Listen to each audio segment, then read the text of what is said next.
southernmost continent.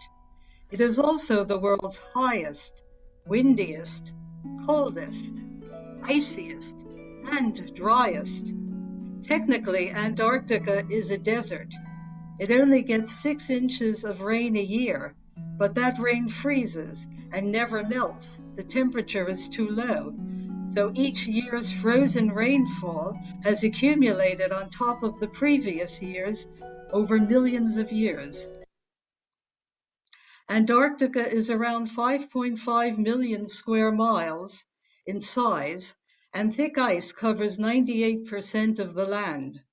A source of fascination to explorers and adventurers from all over the world, the years from 1898 to 1922 are known as the heroic age of Antarctic exploration.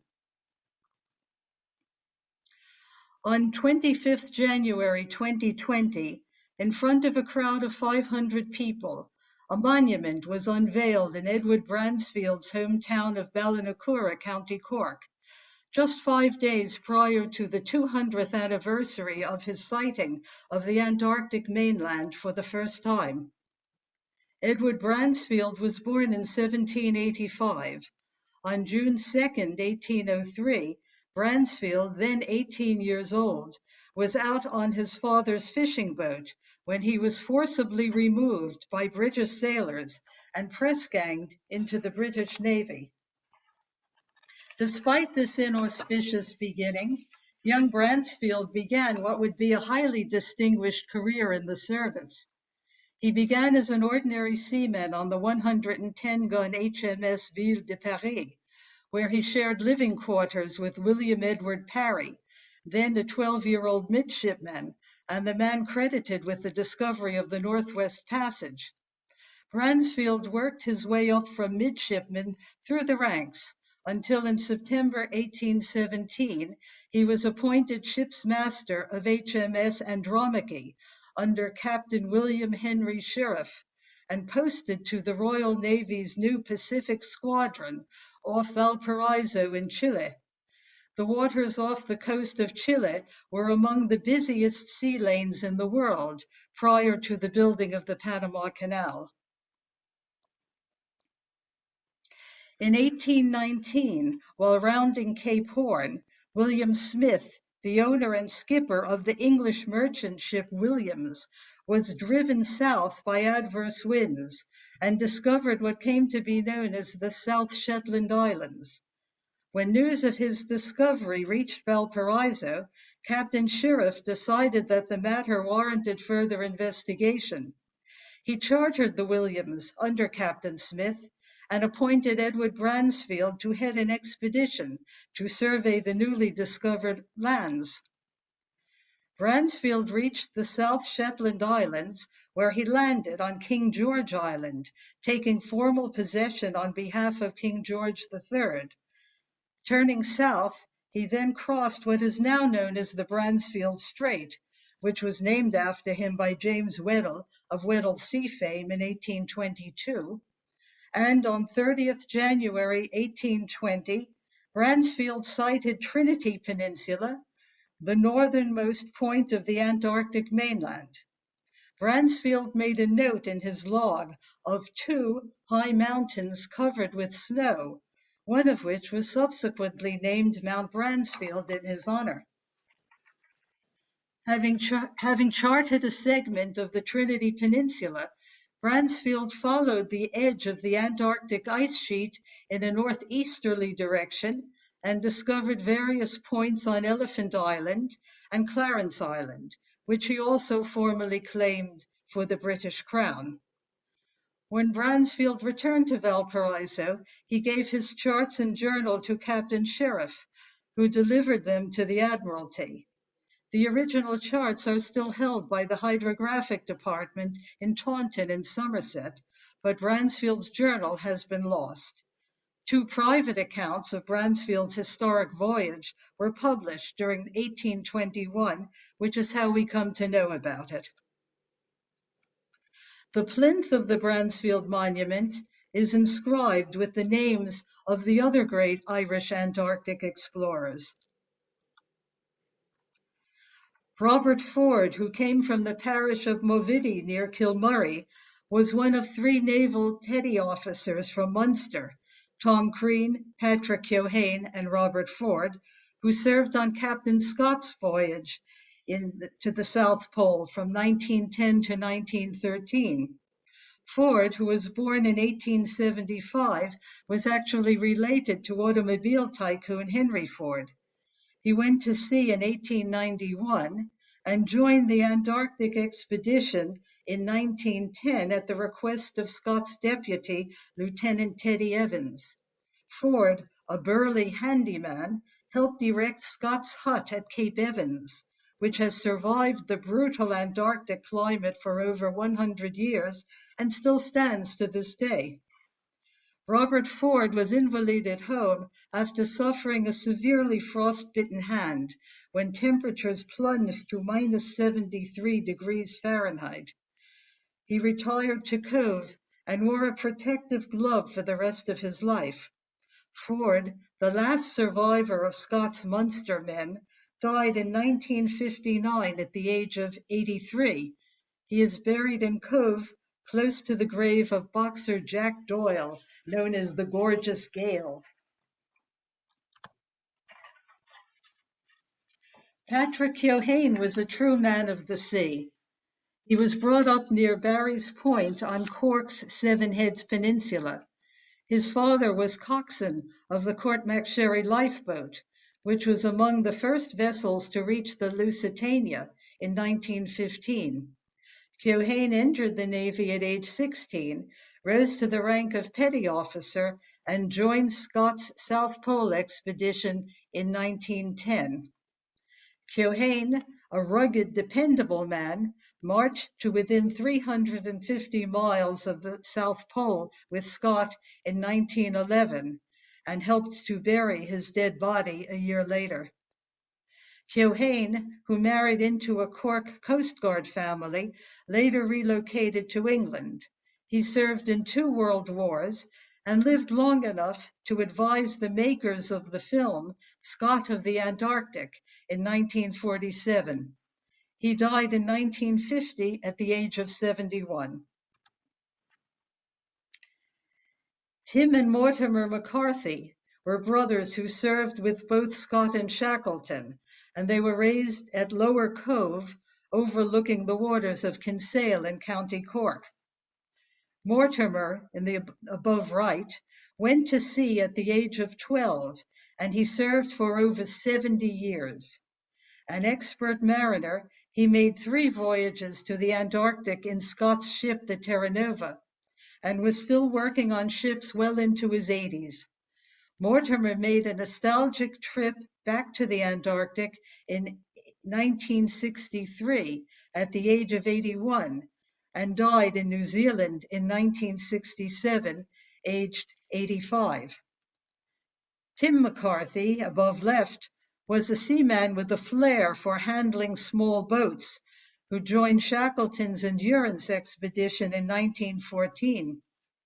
Tim was a notable crewman on the James Caird, as that lifeboat made the perilous journey from Elephant Island to South Georgia in 1916 to seek rescue for their comrades who had stayed behind. Shortly after he returned home, after surviving the ordeal of the Endurance Expedition, Tim returned to sea, only to die when his ship SS Narragansett was torpedoed off the Irish coast in March 1917. He was 28 years old. His brother Mortimer collected his polar medal on his behalf.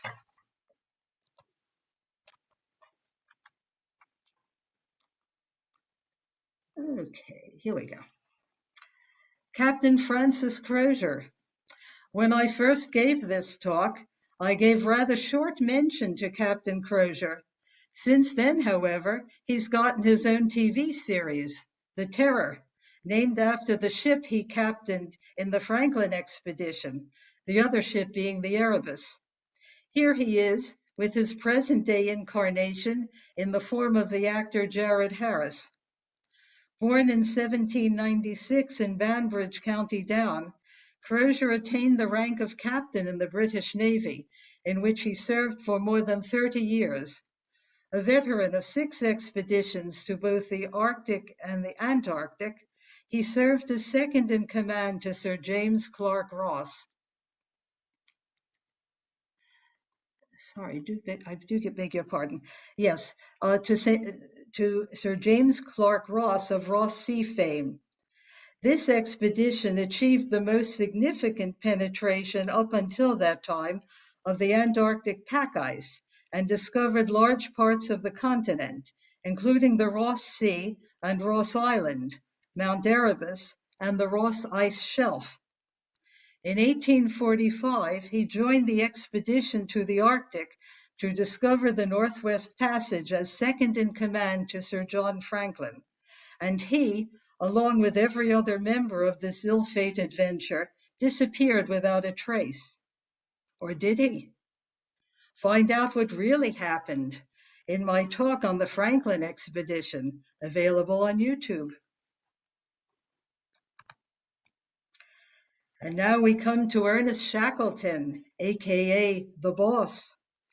Shackleton was born on the 15th of February 1874 in Kilkee, County Kildare.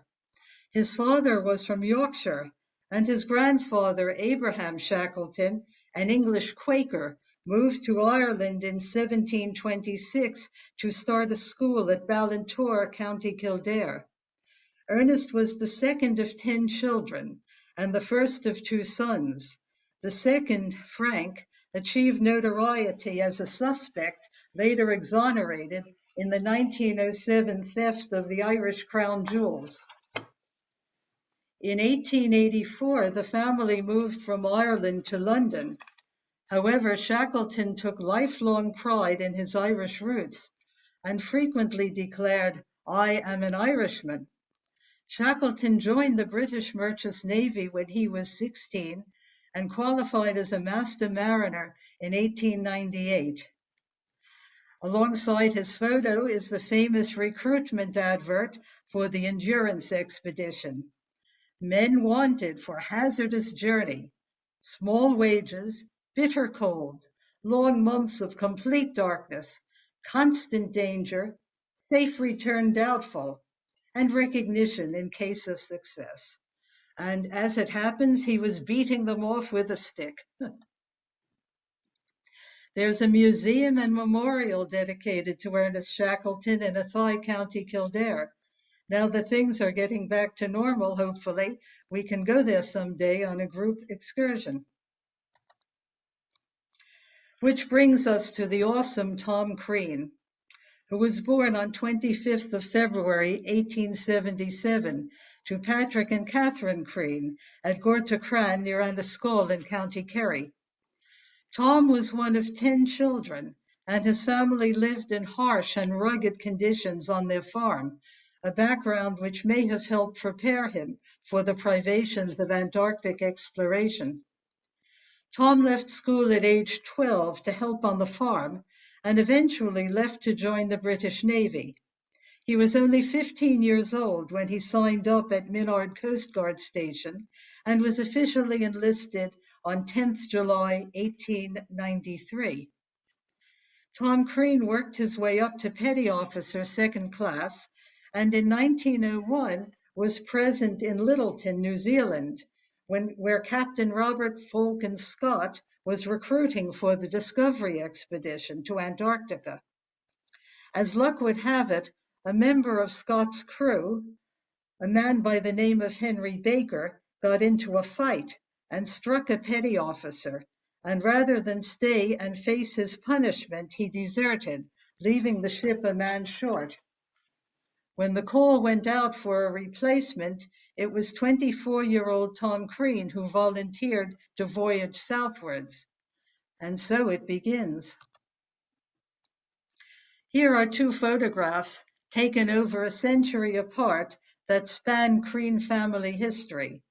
On the left is the famous photo of Tom Crean cradling sledge dog puppies, which was taken by Frank Hurley in Antarctica during the Endurance Expedition in 1914. On the right is a photo of Tom's great-grandson, Cian Darcy, which was taken in August 2016, and the family resemblance is strikingly apparent. Robert Falcon Scott was born on the 6th of June, 1868, the third of 6 children. There was a strong naval and military tradition in the family. Scott's grandfather and 4 uncles all having served in either the Army or the Navy. And Scott himself began his naval career in 1881 as a 13-year-old cadet. He worked his way up the officer ranks when his father became bankrupt, and Scott assumed sole responsibility for his family's support. It has been suggested that this, rather than any direct interest in Antarctic exploration, led to his cultivating Sir Clements Markham, the head of the Royal Geographical Society, and obtaining his support for his first Antarctic expedition on the Discovery. Organized under a joint committee of the Royal Society and the Royal Geographical Society, the Discovery expedition carried out scientific research and geographical exploration in what was then largely an untouched continent. It launched the Antarctic careers of many who would become leading figures in the heroic age of Antarctic exploration, including Scott, who led the expedition, Ernest Shackleton, Edward Wilson, Frank Wild, Tom Crean, and William Lashley. Although the expedition failed to reach the South Pole, they succeeded in traveling farther south than anyone had gone before, and it was left to the Terra Nova expedition to complete the journey. In 1910, Scott embarked on his most ambitious expedition to date, aiming to explore uncharted wastelands, conduct scientific studies, and above all else, to become the first person to reach the South Pole. This contemporary newspaper photo shows a number of the key members of the expedition, and the caption makes reference to the rough and unkempt appearance of the party. By the way, that's Tom Crean at the extreme right. You can see he's rather a giant man indeed. At the edge of the barrier on the volcanic shores of Ross Island, the expedition's shore party unloaded sled dogs, ponies, motorized sledges, and a prefabricated 50 by 25-foot wooden hut with quilted seaweed insulation. A stickler for the proprieties, Scott ordered a partition to be built down the center of this hut so that the officers could have separate sleeping quarters from that of the other ranks.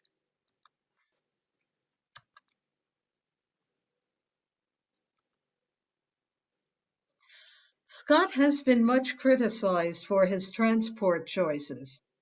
While he took motor sleds, ponies, dogs, and an expert Norwegian skier, Trygve Gran, whose job was to teach the men to ski, each of these was poorly used. The largest of the 3 motor sleds was lost while being taken ashore. The remaining 2 were unreliable, and Skelton, the expert in their use, was left behind for reasons of naval rank protocols in the South Pole journey. The remaining 2 sleds failed and could not be fixed. Snowshoes were brought for the ponies to keep them from sinking into the soft snow, but they weren't used, thus greatly limiting the horses' usefulness. Not enough of the men were expert enough with the dogs to be effective, and there were insufficient dogs in the first place. Finally, while Scott encouraged his men to learn to ski, they were reluctant, and he did not insist on them learning. He was therefore left with the most exhausting and slowest method of transport, namely man-hauling, which you can see on the left, which he considered to be more noble than relying on beasts. Progress consisted of hauling supplies by sled and caching them in strategic locations along the way. After each cache was established, members of the expedition would return to base. The party was eventually whittled down to 8, 4 of whom would make the final push for the pole. Now, the photo on the right embodies just about everything that was misguided about Scott's expedition. You can see the men hauling the loaded sleds while the dogs saunter along beside them. Crucially, Scott did not reveal which 4 men he was planning to take to the pole until the very last moment. However, when he did make his selection, he decided to take 5 men and send 3 back. Scott announced that he, Wilson, Oates, Bowers, and Petty Officer Edgar Evans would go forward, while Lieutenant Teddy Evans, William Lashley, and Tom Crean would return to Cape Evans. Tom Crean, the strongest member of the party, was bitterly disappointed, but this decision undoubtedly saved his life. Sadly, of all the poor decisions that Scott made, this was the one that sealed his and his comrades' fate. For one thing, when you are in such a harsh, unpredictable, and unforgiving environment, and you've only brought along provisions for 4 men, adding a 5th to the equation is very risky. As well, all 8 men at that point were already exhausted from pulling the sleds and the general rigors of the weather, hunger, etc. Whereas if Scott had made his decision earlier, the ones chosen could have been spared some of these privations in order to leave them in better shape for the push to the pole. This also put a severe burden on the 3 men left to return to base, since if something went wrong and one of them became disabled, the other 2 would be in extreme danger, which is indeed exactly what happened.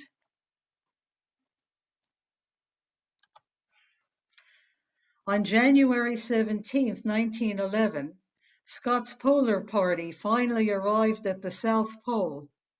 Despite the enormity of their achievement, the men were deflated and defeated, for when they reached the pole, they discovered a tent nearby, left by Roald Amundsen and his team, with a letter inside addressed to the King of Norway, together with a note addressed to Scott, asking him if he would be kind enough to deliver it. The note also gave details of the Amundsen's party arrival at the pole some 34 days prior to Scott's.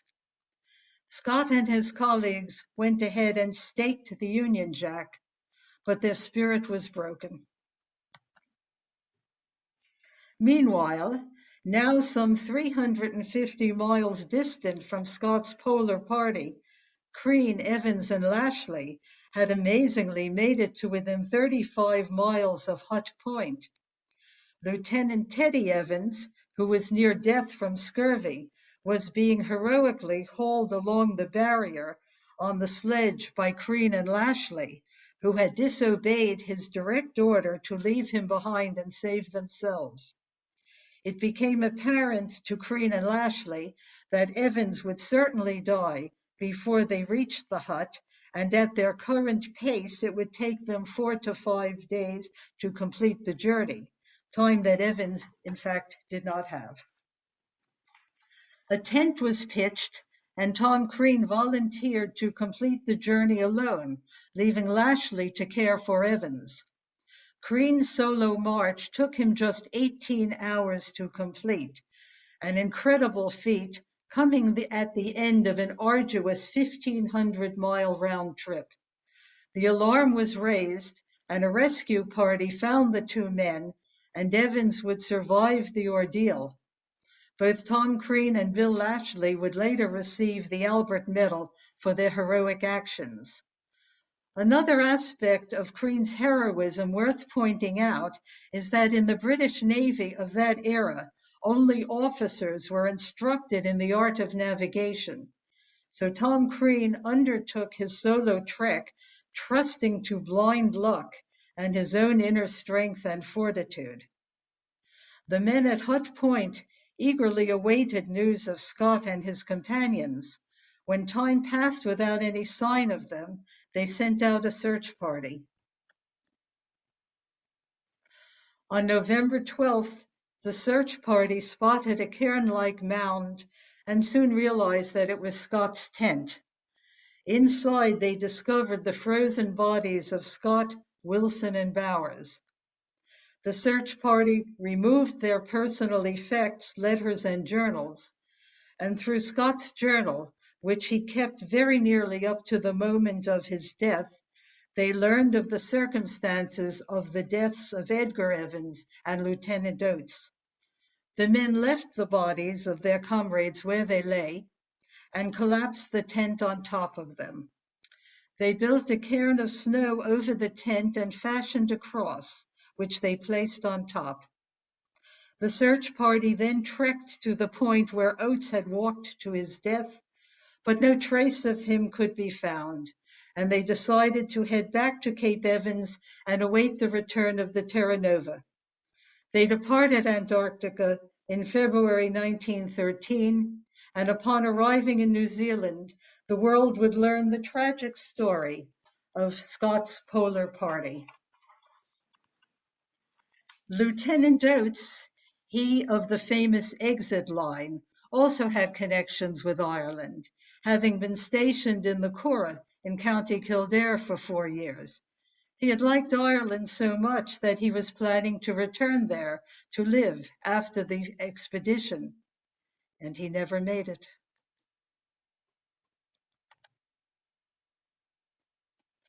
Meanwhile, Ernest Shackleton, who had also been a member of Scott's discovery expedition, set himself the challenge of becoming the first man ever to cross the Antarctica by land through the South Pole, from the Weddell Sea to the Ross Sea, sailing south in the ship the Endurance. Now, just to give you some idea of the distance covered by Shackleton and his men in the course of this expedition. Starting out in the Endurance from Grytviken whaling station, which you could see up in the right-hand corner where it says December 5th, 1914. They sailed 4,739 kilometers to the tip of Antarctica. And you see it goes around the arrows, follow the arrows to the tip. After the ice-bound Endurance was abandoned, the men sailed to Elephant Island in 3 leaky lifeboats, a distance of some 3,993 kilometers. And you could see that going up on the left. From Elephant Island to South Georgia in the James Caird, they traveled some 1,321 kilometers. And then, when Shackleton went out searching for a ship with which to rescue his men, he ended up in Punta Arenas, Chile, some 2,235 kilometers from South Georgia, from where, in the Yelcho, piloted by Captain Luis Pardo, it was another 1,292 kilometers to Elephant Island and the stranded men. Now, there was a major surprise on the expedition, namely a stowaway. Pierce Blackberra, a 16-year-old Welsh sailor, found himself stranded after his ship was wrecked in Uruguay. He and 2 other crew members traveled to Buenos Aires in search of new employment. His 2 friends were taken on by Shackleton, but not Pierce, who was judged to be too young. With the connivance of his friends, he stowed away. After 3 days, When he reckoned it was too late to turn back, he revealed himself. Brought before the boss, Shackleton agreed to keep him on, nevertheless warning him that, "Do you know that on these expeditions we often get very hungry, and if there is a stowaway available, he is the first to be eaten?" To which Blackberra replied, "They'd get a lot more meat off of you, sir." Shackleton hid a grin, and after chatting with one of the crew members, said, "Introduce him to the cook first." Blackberra proved an asset to the ship as a steward, and was eventually signed on, though always under the promise that he would be the first man eaten should they run out of food. Now in this photo, he is shown with the famous Mrs. Chippy, the cat who belonged to McNeish, the carpenter.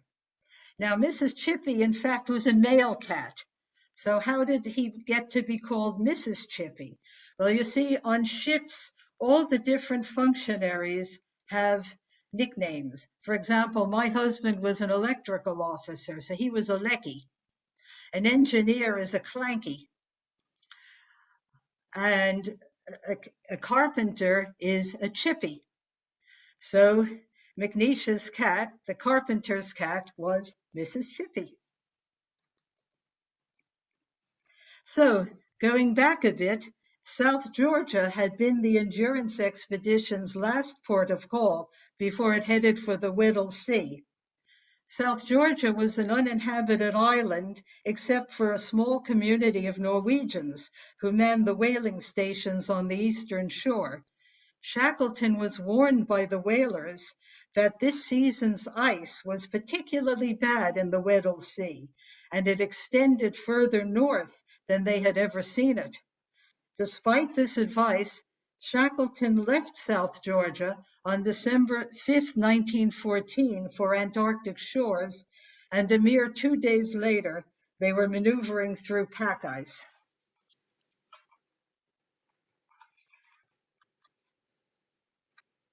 They would battle through the ice for weeks, their progress slow, with some occasional breaks in the dense pack, until finally, on January 17, 1915, they could see land in the distance.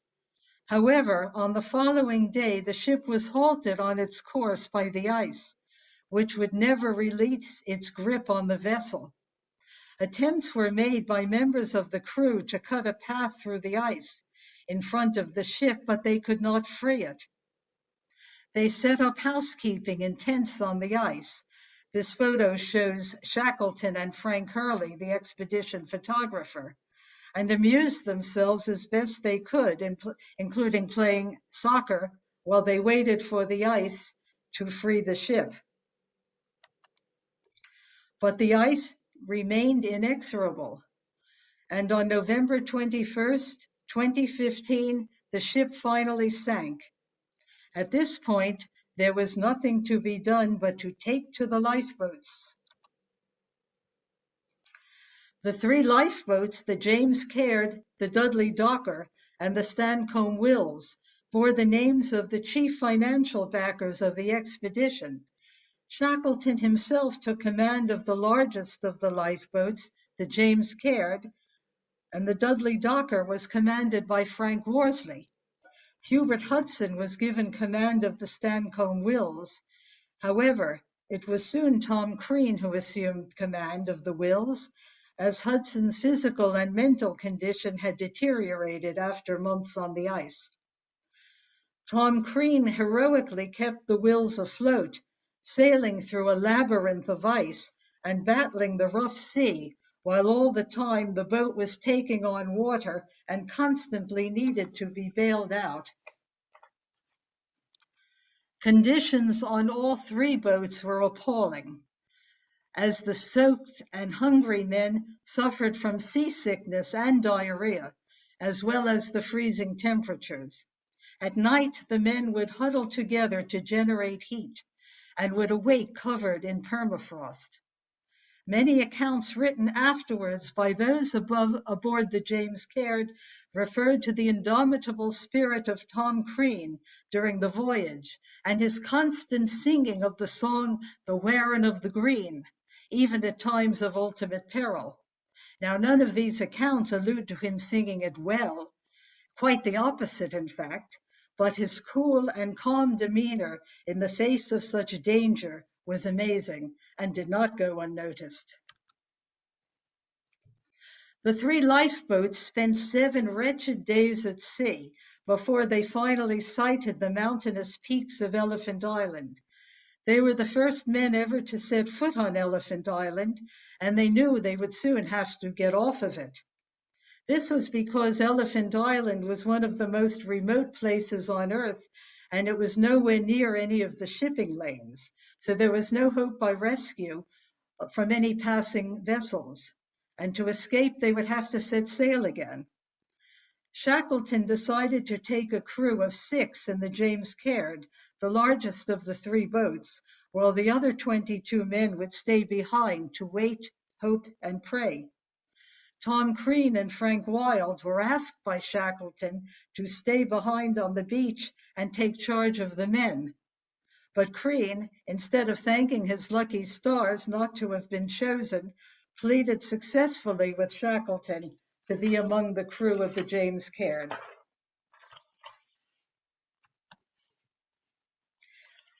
April 20th, 1916, and work was underway on Elephant Island, modifying the James Caird lifeboat for the journey ahead.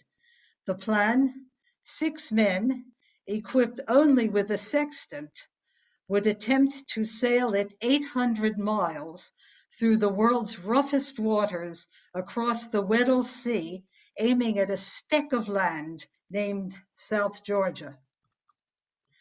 This navigational feat has been described as the equivalent of hitting a fired bullet with another bullet while blindfolded. Against all odds, the lifeboat reached South Georgia, but while landing, the James Caird had lost its rudder, and the whaling stations the crew needed to reach for help were on the other side of the island.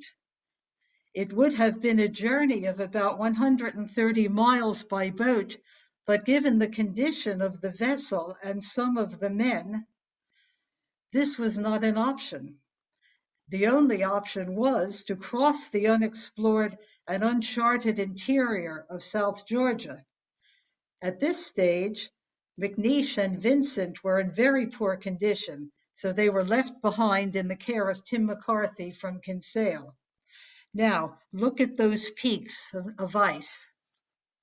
That's what the men had to climb up and over and to the other side of the island to get to the whaling station. After a couple of days' rest, Shackleton, Crean, and Worsley prepared to tackle the unknown peaks and glaciers of the island by roping themselves together, then climbed into the darkness of the early morning of May 19th. Amazingly, and after many precarious incidents, including a blind, desperate toboggan-like slide down an icy slope on a coil of rope and a 30-foot descent down a sheer and freezing waterfall, the men staggered into Stromness whaling station after almost 37 hours of continuous marching.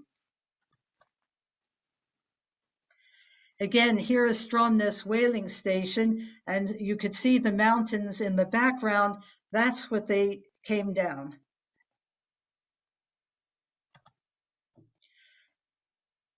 At first, they were regarded with much suspicion.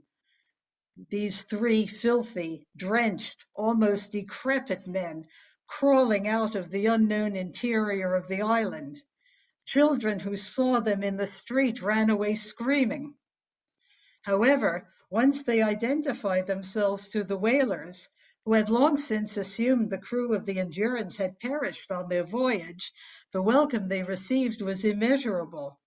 Grown men wept in disbelief at the heroic saga of survival of the men who had left South Georgia on the Endurance some 532 days earlier and had somehow made the journey back without their ship, which was lying in pieces almost 2 miles beneath the surface of the Weddell Sea.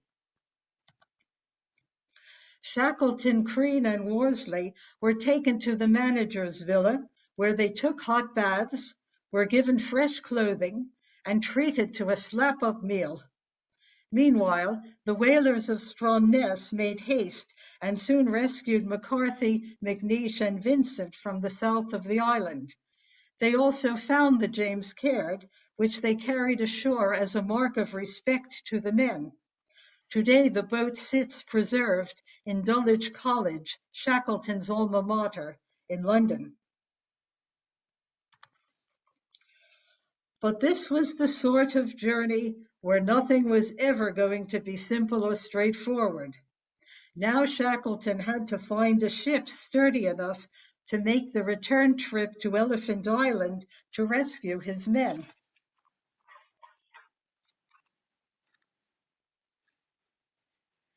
After 3 separate but futile attempts, using the ships the Southern Sky, loaned to him by the English Whaling Company, the ship the Instituto de Pesca, loaned by the government of Uruguay, and the Emma, a sealer chartered by the British Club of Punta Arenas, Chile, to rescue the men left on Elephant Island.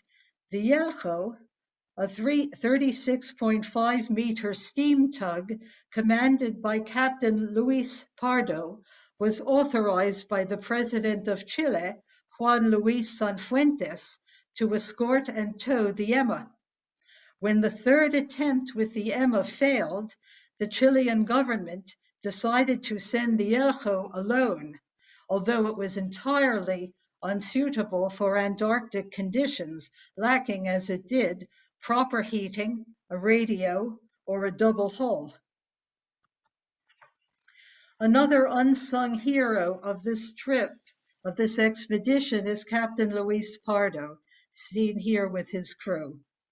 On 25th of August, with Shackleton and his men aboard, Captain Pardo sailed from Punta Arenas through the Straits of Magellan, an extremely tricky feat of navigation to this day, which I can attest to because in February of 2020, I was a passenger on board the Norwegian Star, a large cruise liner possessing every bit of modern nautical technology. But the ship took on board 2 Chilean pilots to assist the captain in completing that part of the journey through the Straits of Magellan. By now, the Antarctic winter was at its height, and ice conditions were difficult as the Yelcho neared Elephant Island. But on the 30th of August, the 22 men were finally rescued. They arrived back in Punta Arenas on the 3rd of September to a hero's welcome. Pardo was immediately promoted to pilot first class and given several civilian medals and naval honors and credit for 10 years of service for his heroic feat of rescue. The British government tried to give Luis Pardo a monetary reward of £25,000, an enormous sum of money at the time, for his services in rescuing Shackleton and his men, but he refused, saying that he had done nothing that one sailor would not do for another. In later years, Pardo's daughter was quoted as saying that her father declared to his family that he would return with the men on Elephant Island or not at all.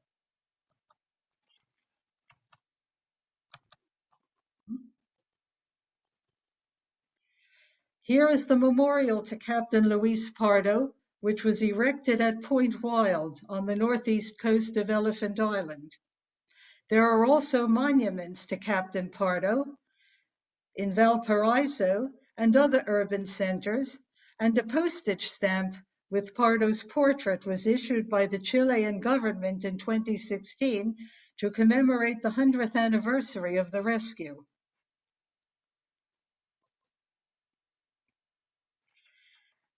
As the Elho approached Elephant Island, the men on board counted the dots on the beach and saw to their great joy that all of Shackleton's crew had survived the ordeal. Tom Crean greeted the men by throwing them boxes of cigarettes from the deck of the ship. Reunited at last, they all set sail back to Chile with Captain Pardo at the helm. Many of the party were in very bad condition, but on reaching Punta Arenas, they were greeted by huge crowds who were simply amazed to be witness to the return cast of what just might be the greatest survival story of all time.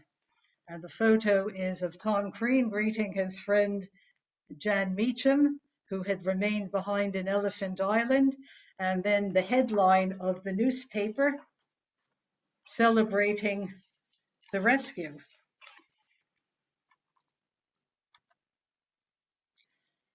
When Shackleton and his men finally arrived back in England, it was like Rip Van Winkle awakening from his long sleep into another era.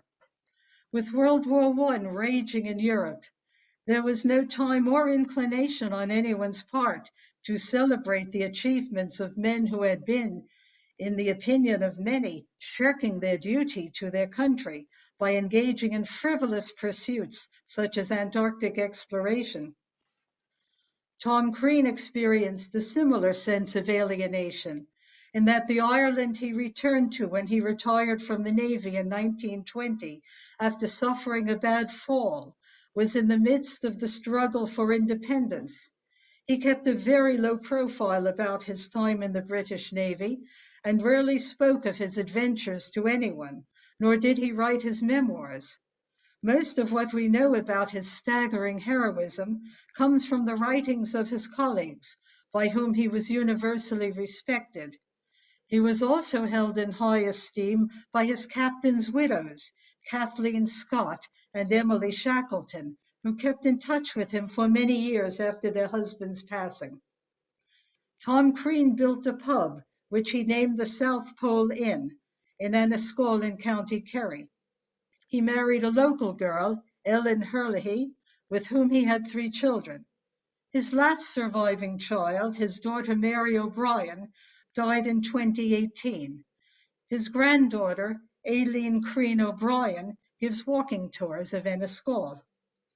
The photo shows Tom Crean with his wife, Ellen, known as Nell, and his daughters, Mary and Eileen.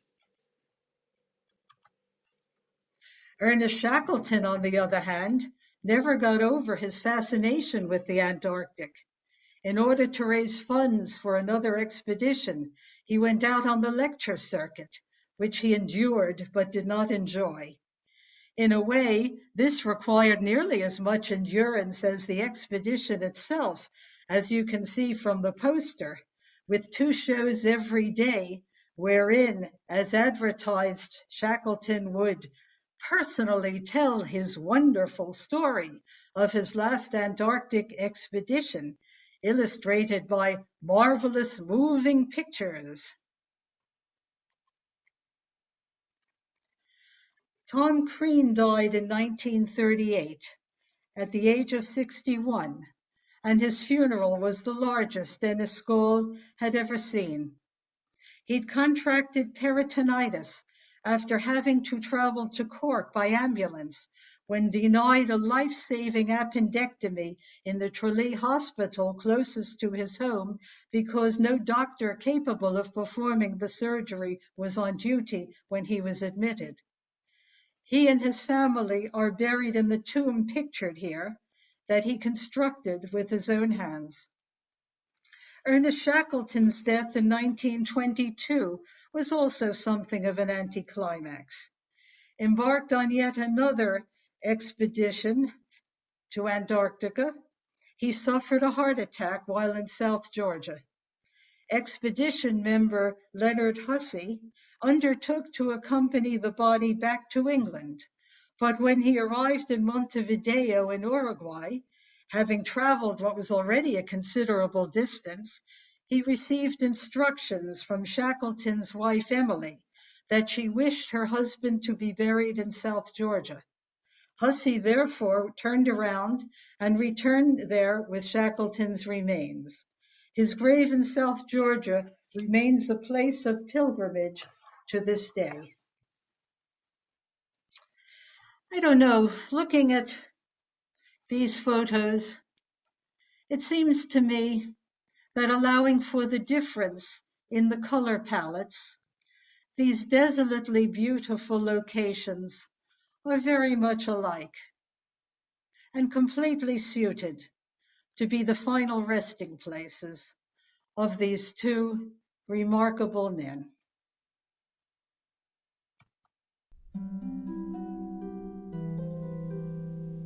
I'd like to finish with a quote from the great naturalist David Attenborough.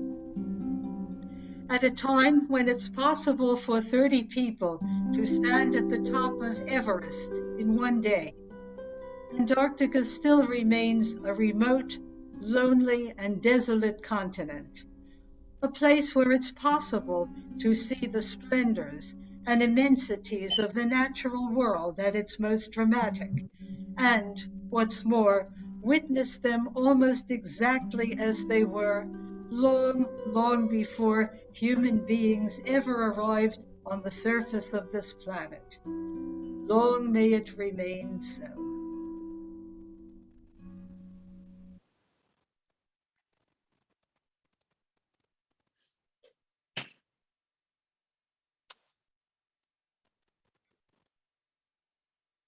Well done, Beverly. That was brilliant. Well done. Fantastic. Fabulous. Thanks, Beverly. That was really brilliant. I love it. I can't hear that story often enough. Thank you. That was amazing. Yeah, I loved it. Loved it. And I hate the Absolutely. snow. I hate the snow, Beverly. Hate it.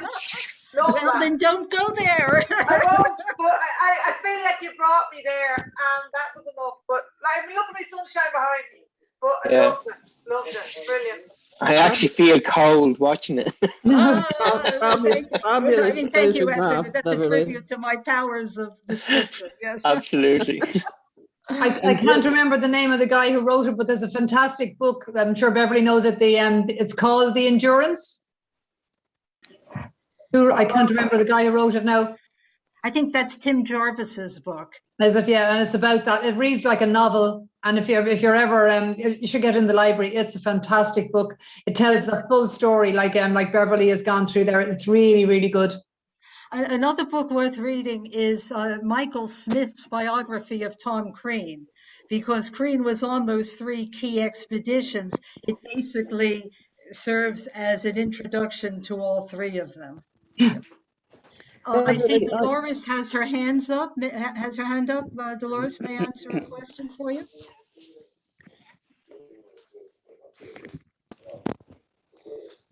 Dolores, you're muted there if you want to say something. You have to unmute yourself, yeah. Oh, just to say thank you for super. Oh, you're very, very welcome. Thank you very much. Yeah. Catherine, yeah. Yeah, you mentioned, of course, that Tom Crean and the rest, apart from Shackleton with his self-promoting fundraising exploits, were only really known from the comments and the writings of their colleagues. And I just wondered, do you think was it just their modesty, or was sort of public opinion in Ireland not sort of interested in what was going on? Is there any reason behind that? Yeah, I think basically Crean really had to keep a very low profile. In fact, I didn't mention it, but his wife was roughed up by the Black and Tans at one point while she was pregnant, and in point of fact, the pregnancy went badly. The child was born, but was so sickly that he died soon after. I think as well, when you think that Crean left school at age 10, he probably wasn't gigantically literate, you know. So I don't think he was given to reading and writing. Thank you. And yeah, sorry, I see Anne has her hand up. Yeah. Hi, Beverly. Thank you very much for a wonderful, wonderful lecture. This is just a bit of frivolity. What happened to the stowaway? Oh yes, well yes. Actually, no. I think that's a very good question. Yeah, he unfortunately he got gangrene at one point during the voyage, and one of his legs had to be amputated. So it kind of put paid to his career as a seafarer.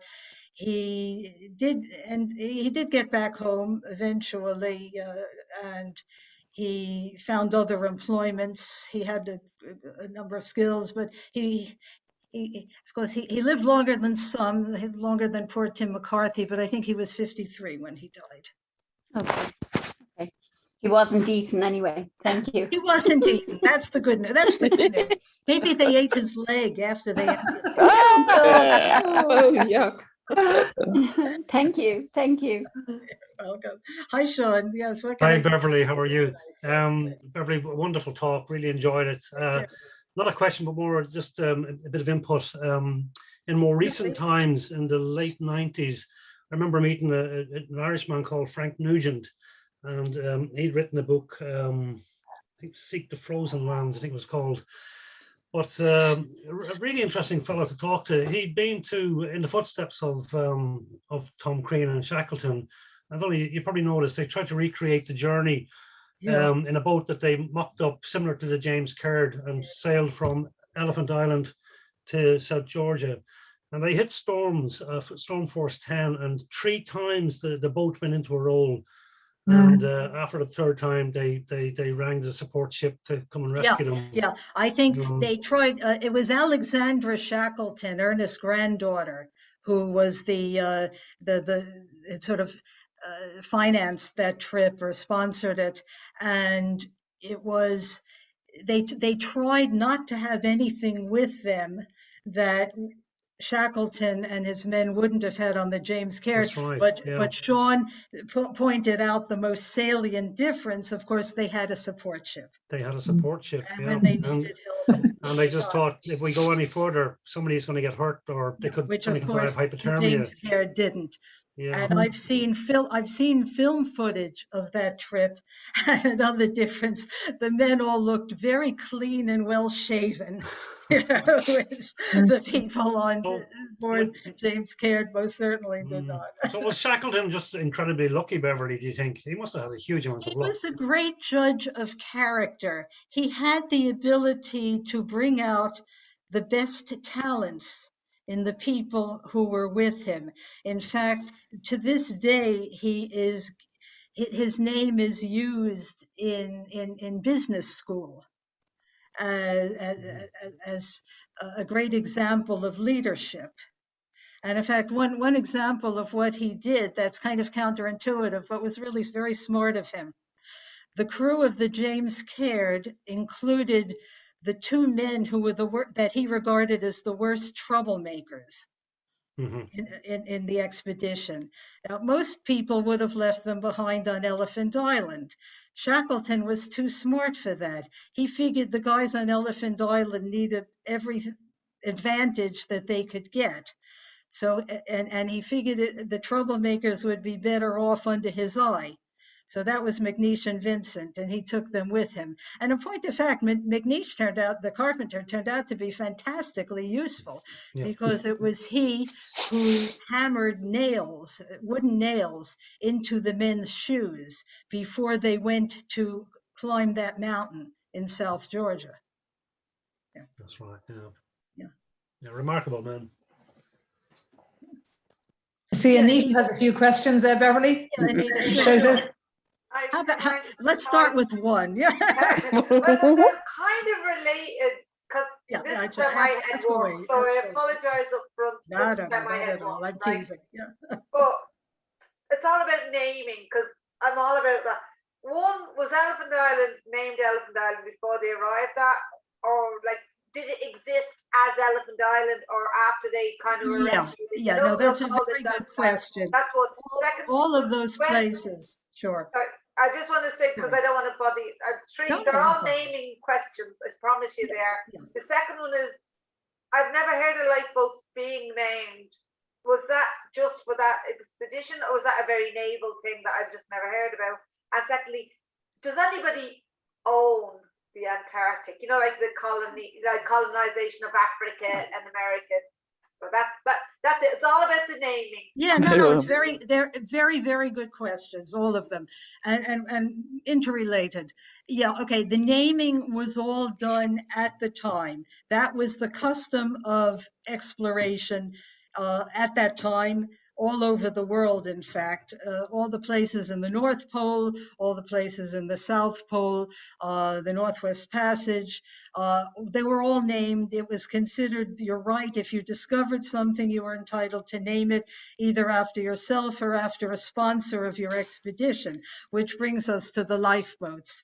Shackleton was always short of funds for his expeditions, and he, again, it's quite a bit like sponsorship in the arts is nowadays. Anything that isn't nailed down, and lots that is, they sell naming rights to some rich patron or corporation. And it was exactly the same with the lifeboats. Oh yes, and the Antarctica is the subject of an amazingly enlightened agreement among all the nations of the world for it not to become the sovereign territory of any one nation. It is shared cooperatively and collaboratively by a number of countries who maintain research stations there. Thanks, that's really cool. Thank you. Sure, Thank you. Thanks for asking. Yeah. Beverly, you mentioned it. We should take a trip down to Bellator to see where Shackleton was born. I think you should bring us all the way down to Anascall to see where Crean was. Is there much down there? Is there anything down there for him? Yeah, well, you know, we could do the walking tour that Crean's granddaughter runs. And there is a South Pole in place. It is not the same building that Crean originally made. It got torn down at one point, and then when interest in Tom Crean started up in the 90s, I reckon, they rebuilt it in what they hoped was a sort of authentic style. Now, the photo that I showed you today is the original building. If you Google it, most of what you'll see is the new building. Great. Definitely, that's a trip for when we can all get back on the road again. Quite agree. Not suggesting you bring us to Elephant Island or anything. Well, I mean, I'll fire up my lifeboat and we'll head over.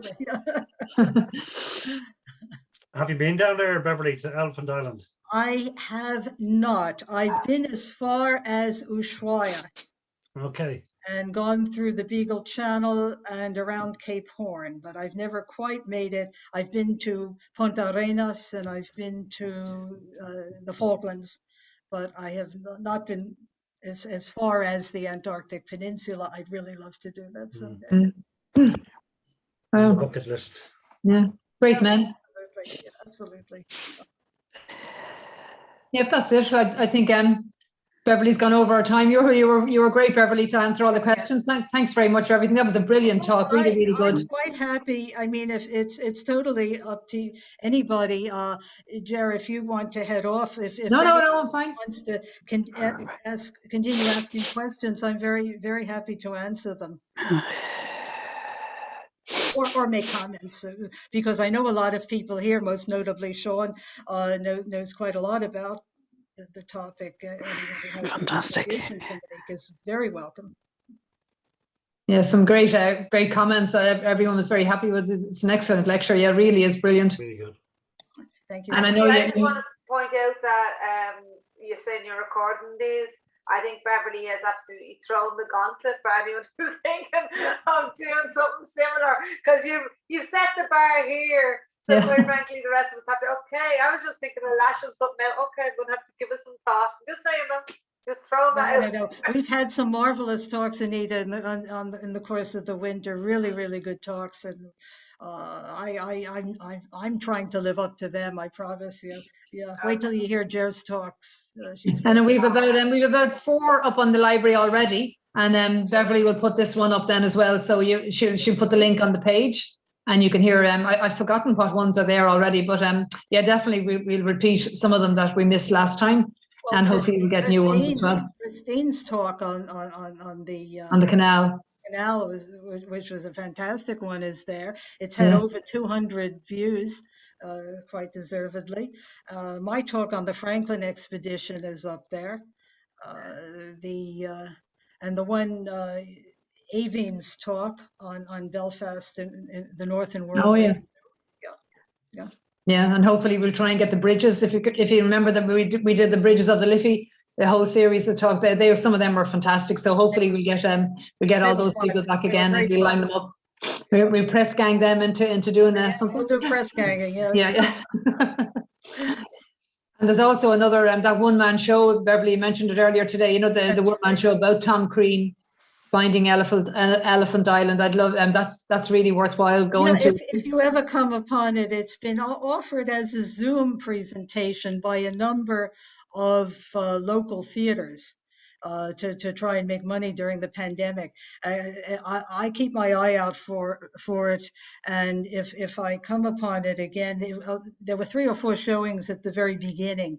If it turns up again, or if anybody sees it listed, I very, very highly recommend it. It's a terrific talk. Brilliant. I like the idea of something being called Tom Crean and the Elephant. It just has a good sound to it. Tom Crean and the Elephant. Even if you weren't into it, you'd be kind of going. Maybe that's just where my head was. Yeah, very good. Oh, thank you so much. Anybody else? I say I'm very happy to answer anything if I can. If I can't answer it, I'll make something up. Yeah. Okay. I have one last one because I actually wrote things down. I'm so nerdy.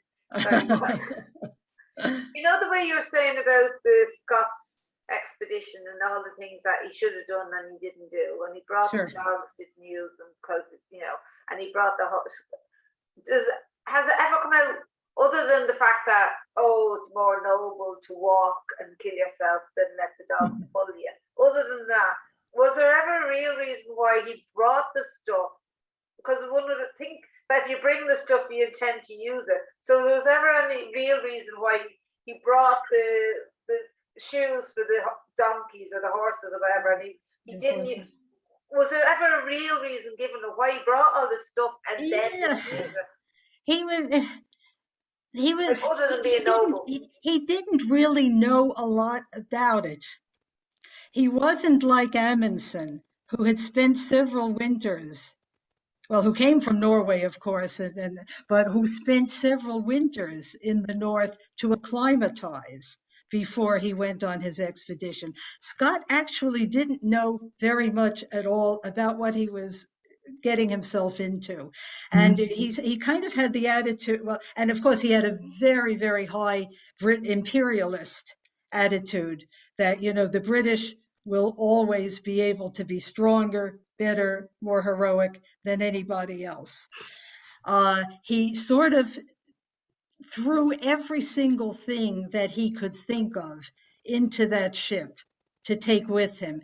And it was not unique to him, Anita. If you end up listening to my talk on the Franklin expedition, you will see that those men who starved to death and ended up cannibalizing each other were carrying man-hauling a sledge with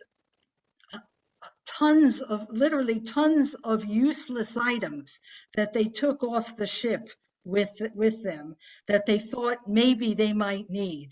So good judgment was not a feature of British polar exploration, unfortunately. Sort of like us packing for a holiday before Ryanair came along and told us. That's it. And suddenly we thought, well, we don't really need that, and start taking everything out. Yeah. So before Ryanair, I get you. Yeah.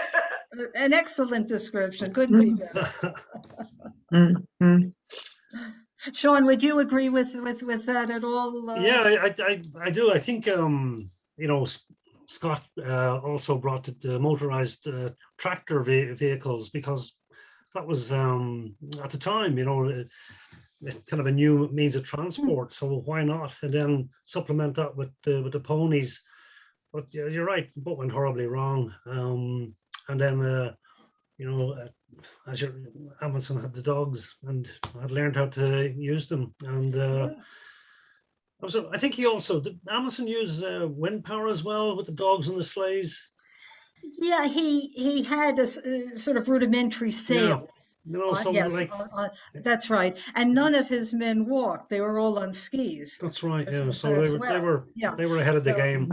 They ended up in remarkably good physical condition, Mhm. you know, comparatively. I'm not saying, of course, that they didn't have serious, significant rigors to undergo, but compared with Scott's men, even the guys who survived Scott, you know, were in pretty bad condition. They were, Whereas yeah, Amundsen's guys, you know, were very good. Mhm. Came out of it very much intact. I always say it's one of the reasons poor Amundsen doesn't get the credit he deserved. He wasn't a heroic failure. He was a ruthless success. Yeah, and he wasn't British. And he You wasn't. got there British. ahead of me. Yeah, and he ate the dogs. You know, Yeah, so and he ate the dogs. Yeah. British would never do that. The British, oh, Scott was so, he was absolutely manic on the subject of cruelty to what he perceived to be cruelty to the animals that he brought Mhm. along. Even at one point where a horse was suffering severely, and the only humane thing in the whole world to do was to shoot the horse, Scott kept that poor creature alive well past the point Oh, of humanity. Yeah, I think he was just squeamish when it comes down to it. probably. Yeah. I'm not sure if I told you, Beverly. I had the good fortune of meeting Michael Smith, the author of the Unsung Hero, yes, back I in the love day. Michael Smith. I He's used a to work in great the book industry, and he's a great guy to talk to. But he was convinced that if Tom Crean had been one of the 4 selected by Scott, you know, I know he can't rewrite history, but he believes that Crean had what it took maybe to get them back to, were they 10 miles short of 1 ton depot? Yes, And yes. they perished. The They were men 10 died miles of short. starvation, comparatively a very short distance Yeah. from the place where they put most a very major store of their food. Mhm. Yes, absolutely. Yeah. And that was also one of the differences between Scott and Amundsen. Scott was quite haphazard in the placement of his depots, and he also did not mark them very well. Okay. Whereas Amundsen was extremely systematic, every certain number of meters and very, very well marked with flags. And they were all found on their trip out and back. Yeah. Yeah. Mhm. Okay. Yeah, I also think, Sean, I know I think I mentioned this in the course of actually the talk on Franklin, but it's become my view in the course of my reading that the main reason Scott did not choose Crean to go to the pole was quite simply because Scott was not British. I think it was an enormous matter for Scott that the polar party consists of pure Englishmen. Englishmen. Yeah. Pardo was part of the British Empire at the time. It's But one of the Oh. reasons he took Oates, because Oates had no interest in going whatsoever, was totally unequipped for going, and had a lame foot that he had gotten in the course of his military career. So for him to have taken Oates, I think, is indicative of the fact that it had to be an all British party. Yeah. More than likely. Okay. Hey, I will let you all go about your business. Thank you so very much for coming. Okay, thanks very much, Beverly. Thanks a million, It Beverly. was really brilliant. Well done. Great Thank you. conversation. Bye-bye. Bye, everybody. Take care. thanks very Bye-bye. much. Bye now. Bye-bye now. Good night. Bye.